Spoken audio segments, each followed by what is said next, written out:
50 ரூபா வாங்கின அரிசி வந்து 80 ரூபா இருக்குது. கிலோ கணக்கில் சொல்கிறீங்க? கிலோ கணக்கில், நான் கிலோ கணக்கில் தான் வாங்குறது. அது மட்டும் இல்லாமல் இந்த இபி பில்லு எங்கேயோ போயிருக்கு. எவ்வளோ ஆயிருக்குங்க?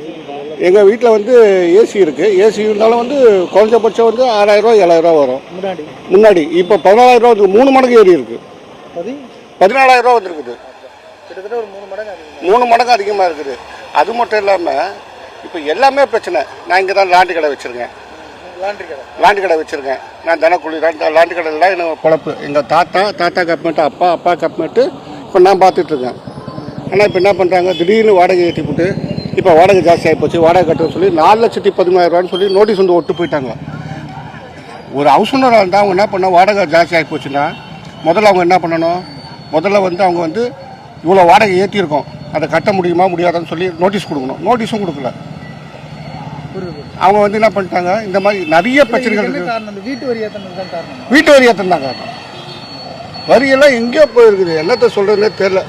மூட்டை 1500 ரூபாய் ஆகுது. முன்னாடிலாம் 1200 இருந்தது, 900 ரூபாய் இருந்தது, 1000 ரூபாய் இருந்தது. அதுமாரி இப்போல்லாம் ரொம்ப விலை ஏறிடுது. எல்லாமே வாங்கி வாடகை தர முடியல. தண்ணி, கரண்ட்டு பில்லு, சாப்பிட்றது ரொம்ப கஷ்டமாக இருக்குது.